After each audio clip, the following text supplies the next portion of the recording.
Well, good morning, everyone, and welcome to this multi-locational meeting of the Licensing and General Committee being held on Monday, the 15th of September, 2025. This meeting is being live streamed and recorded and will be made available to view via the Council's website. Therefore, the images and audio of those individuals present and or speaking will be publicly available to all via the recording on the Council's website. In addition to the members attending, we have Lee Morgan, the licensing manager, Sandra Lewis-Williams, Ben Thomas, and Todd Rawson. We also have the licensing committee services members.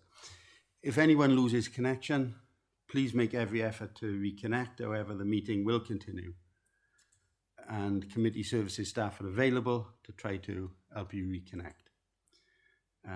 Members attending remotely, please leave your cameras on but mute your microphones. We'll now move on to the agenda. I think we have some apologies for absence. Yeah, Councillor Monty-Williams and Councillor Holland. Thank you, Andrea.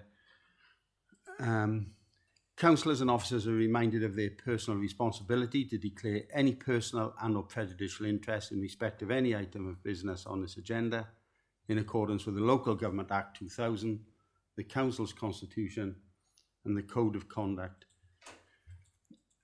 for both councillors and officers. Please indicate if there are any such declarations. As is not, we'll now move on to the main item and I'll hand over to Lee. Thank you, Chair. Well, members, good morning and welcome to this full Licensing and Gambling Committee on Monday the 15th of September. Members, the item for your consideration and comment this morning is the review of the Council's Statement of Licensing Policy under the Licensing Act 2003. Members, the Council is required under the Licensing Act to review its Statement of Licensing Policy every 5 years. So it is that time again. The Statement of Licensing Policy sets out how the Council will approach applications made to it under the Act and expectations of both existing licence holders and new applicants in relation to premises licences, personal licences and club premises certificates. The Council's existing Statement of Licensing Policy has been in effect since 2021. Your comments are sought this morning about the proposed changes to the policy with a view to it going before full Council on the 11th of November this year and implementing the new policy with a view to it becoming effective from the 1st of January 2026. Members, you'll see at paragraph 5.5 of the officer report the main areas in which the revised or the new wording, where there's new or revised wording proposed to the licensing policy. These, I'll take you through some of the key changes. These relate to an update on alcohol harm provided by the Local Health Board, some changes advocated in relation to the licensing hours, reference then to personal safety, safe space and Ask for Angela schemes. The Home Office as a responsible authority, there's an update on their role, participation in pub watch schemes, then some expectations of both applicants and licence holders in respect of Martin's Law. This is the Terrorism Protection of Premises Act 2025. Members, there's a proposed updated extract in relation to the designated premises supervisor and expectations of those. There's an updated reference to alcohol deliveries, shadow licenses, large-scale events, and then a small revision to that concerning annual fees. Members, a consultation exercise has been undertaken in relation to this new policy or the proposed new policy, and that's been done with existing licence holders and holders of club premises certificates in the borough. In addition, with residents and businesses, elected members and community councils have all been invited to comment on the proposals by accessing the Council's engagement platform, the Caerphilly Conversation. Comments on the proposed revision to the policy have been received from some of the responsible authorities detailed in the Act, the Licensing Act, I should say, such as Gwent Police, the Training Standards Team, Environmental Health, the Health Board. The consultation on the revised Statement of Licensing Policy ran between the 7th of July and the 11th of August this year. Members, there were a total of 14 responses received to the consultation, and you'll see those set out then at paragraph 5.7 of the report. I would confirm that these responses included one from Alcohol Change UK. One of the perhaps significant changes over the last 5 years has been in relation to the increase in alcohol deliveries made by licensed premises. And there have been some comments received from Trading Standards, the local health boards and Alcohol Change UK, where proposed revised wording has been included in the policy, detailing expectations of applicants and existing licence holders in relation to alcohol being delivered. The Environmental Health Officer has responded to advocate some updated references to public nuisance and what could constitute the same, and then has also outlined the expectations of Welsh Government, the Welsh Government Noise and Soundscape Action Plan. In addition, to support applicants, it was advocated that we add the HSE guidance, and that in relation to the Purple Guide website, to provide guidance to our licence holders and applicants to be included within the policy. Members, whilst we have a duty to revisit our Statement of Licensing Policy every 5 years, and it is time for that review, there is a potential for further interim revision of the Statement of Licensing Policy. You'll see in the report reference to a publication on the 31st of July of the policy paper or licensing sprint. It's likely that there'll be some further work coming out of that, and we expect a government response to that document. And there is a potential for some perhaps further revision to the Statement of Licensing Policy within the next 5-year period. I would say that given that we are the implementation of Martin's Law, then it's highly likely that there will be further revised or proposed changes advocated to the Statement of Licensing Policy within this 5-year period. Members, you are asked to consider the proposed revised Statement of Licensing Policy and offer any comment to Council prior to its submission to go to the full Council meeting on the 11th of November 2025. Chair, what I would do at this point is hand back to you in order I may take any questions or queries in relation to the proposed revised Statement of Licensing Policy. So, Chair, hand back to you. Thank you. Thank you very much for that, Lee. Are there any questions to Lee regarding the changes or proposed changes?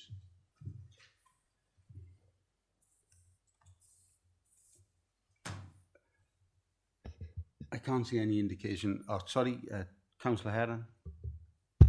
Thank you, Chair. I've just got one question, and it's in reference to Martin's Law, which I find quite interesting. The revised Statement of Licensing Policy includes new expectations around alcohol delivery, large-scale events and Martin's Law. What practical steps will the Council take to ensure the licence holders fully understand and are able to comply with the additional requirements, and how will compliance be monitored in practice? Thank you, Councillor Heron. In relation to the proposed changes, we will, should it be approved in relation to the revised policy, we will ensure that the updated policy is circulated amongst our existing licence holders and club premises certificate holders in the borough, so that they are familiar or become familiar with the areas in which the policy has changed. There's going to be an amount of work, especially in relation to the Terrorism Act, the Martin's Law. It's going to be something that licence holders will see a lot and hear a lot more of over the next few months ahead. We are expecting engagement from the Security Industry Authority, who are going to be the lead regulator for this new piece of legislation that will affect our licence holders. So it's likely that we will, as a licensing authority ourselves, will have contact, and our aim though would be to ensure that we engage with our licence holders in the borough, so that as and when we get any contact from the SIA, as and when we become aware of any good practice documents or guidance that is circulated, we will ensure then that is forwarded to the licence holders in the borough. We've got the wherewithal to do it in relation to, we hold contact details in order for us to contact obviously the licence holders. We can deliver on that. In terms of monitoring, we will certainly look to ensure that in providing that guidance out there, we will then equally look at any complaints or inquiries we get from either the trade or from members of the public with any concerns about licensed premises, much in the way that we would monitor those things now. So if there are any concerns raised, we have a network where we have very good links with Gwent Police and other responsible authorities. So if obviously it comes to light that certain licence holders need a bit more support or guidance, then we can ensure that those individuals subject to complaint are contacted, and we can look to support them as best we can. That's great. Thank you for that.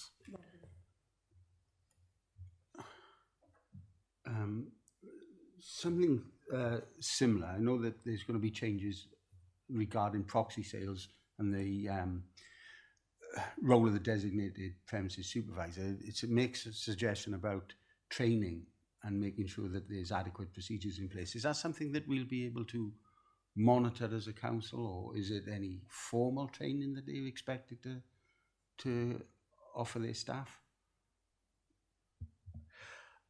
Training is a big part of the what should be provided by the licence holders. What we find, again, when we are doing our compliance visits, if we're having complaints about premises, and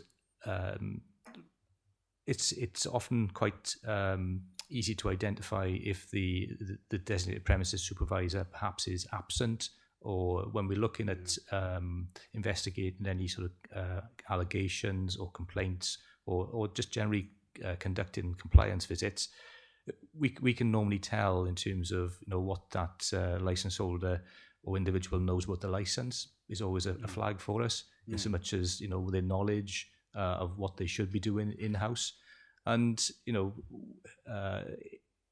training is or should be a very big part in terms of preventing underage sales of alcohol, for example. Many of the all of the designated premises supervisors will have undertaken the personal licence course, and that is a part of that training. Is about proxy sales, it's about underage sales, it is about the quality of upskilling that individual to know about these aspects. But other parts then will be intelligence-led. Again, as with the other aspect, the previous question from Councillor Heron, if we get queries, complaints coming from other responsible authorities, trading standards, or the police, or environmental health in the course of their visits, we can pick those things up with the actual individual licence holders. Thank you very much for that, Lee. Councillor Priest.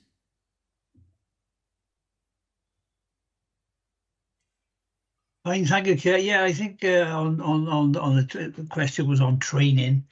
I've been an ex-licence holder myself for years. I think you'll find that there's very few short backs on the training, because what you have to realise, what controls it all is the till. And the only way they'll find out if there is a problem, especially like on the tills, besides ordering and everything like that, is when the till starts to go down. That's why I think, and we've done this in the past, we've monitored training programs, and I think you'll find that the actual licensee himself realises that he has to have the training in place, because otherwise it affects his profits. Thank you, Chair. Thank you, Councillor. Councillor, please. And I don't see any other hands. Just one final query from me, Lee, regarding the reference to the later hours. I don't know if it is much of a change, although it recognises that it might be more suitable to town centres as opposed to other areas of the borough. But I just wondered if that is a substantive change or a general reflection of what where it should be. Ultimately, people will be able to apply for a late licence, and the subcommittee will be able to determine one way or the other, I should imagine. Yes, what I would say, as you're well aware, as being the chair and many members who have sat on the various subcommittees where you've determined applications, of which sometimes hours are an issue. Each case is decided on its own merits. I think the policy just seeks to have some guidance in there in relation to, it is a case of each case on its merits. However, we are looking for the licence holders to be mindful of what's around them. I think it's just, a 4 a.m. licence in a residential area may not be as appropriate as if it were within perhaps within a nightclub within a town centre, which isn't surrounded by residential accommodation. So it's just perhaps recognition there, really, and just for any applicants or existing licence holders to be aware of when considering their operating schedule and considering the times they're going to submit as part of their application. So there's not a massive change in relation to hours, really. And you're quite right, it's each case is on its merits, and you sitting with fellow members, will consider any representations, from the responsible authorities and indeed residents when arriving at the decision in relation to hours. Yeah, that makes sense as a general thrust of our policy rather than there's an hard and fast determination. Yeah, there's not a predetermination then, so it gives members scope there. That's fine. Councillor Eden. Thanks, Chair. I just wanted to comment on the consultation. There was very low uptake on it. How can we ensure going forward that something so as important as this can reach out? I know it's difficult to get people to engage, but I feel that it was 14 responses. That's very low. Thank you. I suppose we can never guess as to what we are going to get back in any form of consultation. Sometimes 14 is a positive response. Sometimes, given some aspects of work that we undertake. What I am confident in is so much as we have had the comments from the responsible authorities, which are key. Where they've looked at the statement of licensing policy. There doesn't appear to be any significant response from licence holders. It's very difficult. I know everyone is very busy these days, and perhaps they're just getting on and performing or undertaking their business. I know that the Caerphilly engagement platform is quite accessible. So I know that the council is making every effort to provide, an area where people can comment. It's quite easy to use. So I suppose you can lead a horse to water, but you can't make it drink. But yeah, we are as a team. We understand that the policy can only improve really, or any policy, once we have comments from more people. So thank you. I know it was a difficult one, but thank you, Lee. Yeah, yes, Lee, I think you're right. We all want to see as many people have replied to a consultation, particularly when there are important changes likely. Councillor Adams. Thank you, Chair.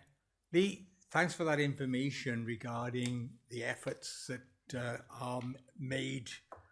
And what are those efforts in effect about visiting any that we don't get replies from? And are the replies all properly noted so we can identify the locations of those? What kind of percentage, low percentage, are we having back? Sorry, I'm not quite sure I'm understanding. So all of the comments we've had back are contained within the within Appendix 2 and 3. So the comments that we have had, particularly from the responsible authorities and those who responded via the engagement platform, they are included there. A lot of work was done ahead of the pre-consultation in relation to the work that we would do Gwent-wide in relation to the Gwent Licensing Forum. So we would meet then with the responsible authorities ahead of the formal commencement of the consultation period, just to make sure we understand what it is they're trying to achieve through the policy review. So the responses we've had are contained within the officer report. They are obviously, it's in terms of numbers, they are quite small. We have over, I think it's about 600 licensed alcohol venues, for example, or 600 premises licenses. So we haven't had 600 responses. So it's clear that either the people are content with it, the policy, or too busy doing other things not to provide comments. But I think we would all like greater sort of responses to consultation exercises when we perform them, because that shapes where we go in the future. Going forward, when the next consultation is undertaken, I'll perhaps consider if there's any sort of other advice that we have from our experts within the council's engagement team to see if we're missing the trick anywhere, and we can perhaps improve on the way that we get the information out. Yeah, your comment there about it would seem with so many going out to different premises, the fact we get so little back in indicates that just about everybody is satisfied that this covers what their responsibility should be and that they're happy that they are doing so. And it's only occasionally that where we need to visit those where something comes up that gets reported to us. Todd wanted to come in. Yeah, I think with existing licence holders, they might not envisage they're going to have contact with the policy unless they apply for a variation or in the event of a review. So once they've got their licence, there might be a tendency to tune out a little bit. But the person who wishes to apply in 3 years' time for a licence for a premises, perhaps they don't know now that they want to do so in 3 years, so they're not engaged. So it's quite a difficult policy to sort of get a lot of public feedback from, particularly from licence holders, because I don't think the incentive or need's there, unfortunately. Yeah, that's quite right, Todd. Councillor Please, you wanted to come back in? Yeah, fine, thank you, Chair. Chair, I think you answered quite well, actually, but I think we all realise that the time we're inundated, especially people like yourselves, with queries is when something goes wrong with the individuals, quite rightly so. And if there's something coming through from Labour Party and something like that affects them, then you're having again. It's the old adage of if it starts to affect people, they'll be on to you straight away like an avalanche. So I think really and truly for that to happen, it means that we are doing a good job. Thank you, Chair. Thank you very much for that, Councillor Please. Any other indications to contribute? Well, I don't see any other hands up. Well, our committee was tasked with considering and commenting on the revised statement of licensing policy, and that will be submitted to full council, I understand, on the 11th of November.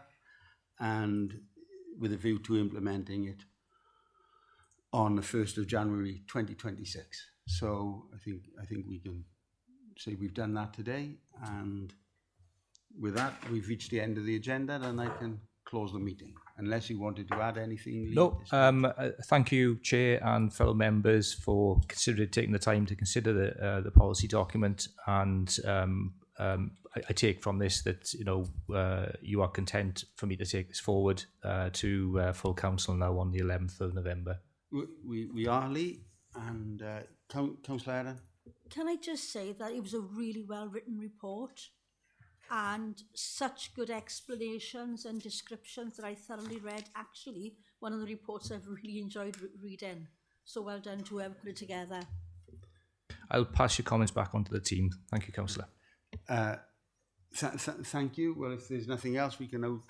Oh, Chair, can I just ask one person? I hope you don't mind. I meant to ask it earlier on, but as you know, I've been back and forth hostel over the last few months. Mum and Dad, how are they? Well, I haven't rung once. we can talk about that another time, but I know, but I'm going to go straight. I'm going to go straight away now after it. I just wanted to ask you. They're all very well. Right, they're all very well, Denver. Thank you very much for that. right, that's all I wanted to know, Shane. Good friends of mine. That's all I wanted to know. Thank you. I know that, Denver.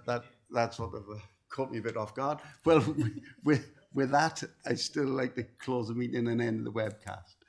Thank you, Denver. Thank you, everyone. Oh,